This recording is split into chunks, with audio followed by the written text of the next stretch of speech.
Hey there, it's Dr. Nadia here. And honestly, today I wasn't really sure what I wanted to talk about. And the topic that was top of mind, frankly, I didn't want to talk about it. I was just like, let's not talk about things like shame or judgment or fear or any of those types of things, right? But the truth is, any of those emotions can impact our businesses and our sales.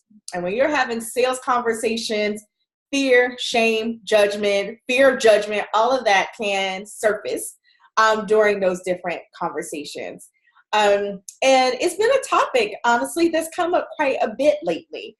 Women that I've worked with, or colleagues, or even myself, there have been some conversations even recently where I myself have noticed that there are just some rather unpleasant emotions that have risen to the surface. And I was like, I don't want to deal with these, but we need to deal with these. And so thankfully I have my counsel. I reached out for support so that we can get those suckers under control.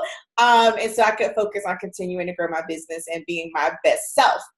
So yeah, shame, judgment, fear, any of those other emotions that are not coming to mind right now really do play a part in how we may interact day to day. They may impact us in how we may not move forward towards certain opportunities. And I noticed for me, personally, there were some things that were coming up, and honestly, I didn't have words for them, right? There were just some things that were bubbling up, and I was like, eh. And I had Brene Brown's book, The Gifts of Imperfection, on my desk. That was to read, but I had not yet started reading it. And I picked it up and I started reading it that night. And whoa, I was like, oh my gosh, here's some of the words to some of the cray-cray that's going on in my mind right now, right? And so it really helped. And like I said, I then reached out to my counsel for some like, hey, let's talk through this, right? And what are some just tangible action steps I could take? So if you have not read that book, I highly recommend you grab a copy in whatever way you consume books, whether it's through Audible or some other means. I'm still a good old-fashioned paperback kind of girl, but it was a fabulous book. I actually finished it on a flight back to Phoenix, and I was sitting next to a woman, and we started talking, and she was like, oh my gosh, this is a great book. She took a picture of the cover so she could too grab a copy of it. It was just phenomenal. And like I said, and just in some recent conversations, these things around feelings and emotions come up, whether it's shame or fear or judgment, or even one that I talked about or that I've mentioned before around when you're sharing your big vision. So a lot of times, you may start at whatever place you start, right, in your business, especially from a sales point of view. And now you're moving forward or you're stepping into a bigger space. So most of us kind of take some baby steps. Some of us jump out there, we're like, woohoo, we just jump into the deep end, right? But at some point, all of us grow and mature, and we start to raise our prices, or we introduce different types of offers, to serve our clients in different ways. Like that's just part of the growth trajectory, I believe, as being an entrepreneur and a business owner. And one of the things that I think sometimes contributes or helps to stir up those things is definitely when we're stepping outside of our comfort zone, and now we're stepping in and doing something that we've never done before. And one of the things that sometimes happens is it not only stirs up our stuff, our insecurities, our fears, our, whatever fears of judgment or shame or whatever, that may come up for us, our fears of failure, our fears of success, right, starts to bubble up to the surface. And if we're not careful, it can paralyze us and cause us to kind of step back or retreat when we really need to kind of be putting the pedal to the metal, right, so we can move things forward. And, I recently saw this even with a client. I'm so stinking proud of her, right? And I'm really excited about her offer. And she's offering this amazing retreat in Paris for a very small group of clients. It is going, oh my gosh, I saw the itinerary. I was like, girl, when are we flying out, right? It's an amazing trip. However, it is also a significant investment, right? Let's just keep it all the way real. And in that, it has brought up a lot of fears. And one of the things that we have really had to work together through, and I've been working with her on this, is the voices, right? The own fears, the doubts, but then sometimes those fears or doubts start to be voiced to us via other people. I have another book for you, one of my all-time favorites. Oh my goodness. It's called The Dream Giver by Bruce Wilkinson. And in The Dream Giver, and Bruce is way nicer than I am. So I typically call these people that decide they want to poo-poo on your parade, right? And they're looking at your vision, or, why would you charge that much for whatever your program is, or your retreat, or your event tickets, or whatever that is for your business. And I typically call them dream killers, right? I'm just like, oh my gosh, this dream killers, they're not your ideal people. Do not talk to them, right? However, in this book, Bruce calls them border bullies, but their role is still yet the same. And one of the things is depending on where you are in this process, you have to really be careful about who you share your visions with. Point blank period. I wish that I could tell you that you can just shout it out to the mountaintops, but until you are solid and firm and unshakable, even if you're shaking, you just know that you're not going to move on whatever the decision is that you set your heart on, and you're going to commit to that and move forward to making that happen. It can sometimes be premature to start sharing these with different people. So here are a few tips when you start to see these things start to rise to the top, or you're dealing with your own border bullies, or AKA Dr. Nadia calls them dream killers. Stay away from them, right? And it starts to really stir up some emotions inside of you. And you're just like, you know what? I don't know if I can do this. I don't know if I should raise my price. I don't know if I should launch this new program.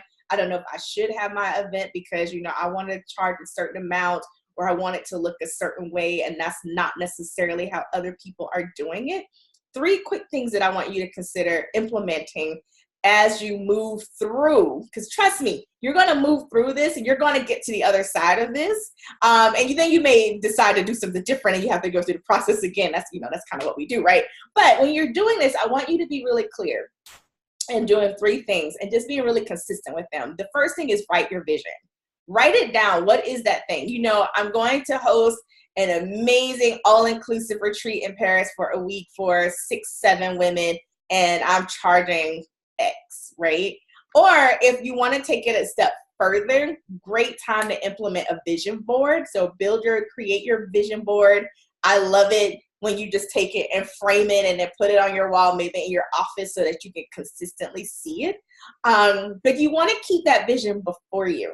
Another thing that I would, part 1A, I would add to that is it may also help to remind yourself of why you're doing it, right? Because the majority of the clients I work with, I would dare say all of the clients I work with, it's not just about the money, right? There's a bigger why that is driving this decision, your decision. Maybe you want to work with 1 million women, or you want to be able to then take the proceeds and donate them to a different cause. There's always that bigger why.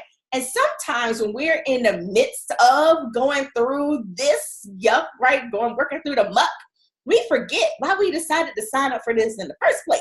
So it helps to remind yourself and to have that visual reminder, right? Some of us are fine with words. I'm a word girl, but I also know that pictures are powerful as well.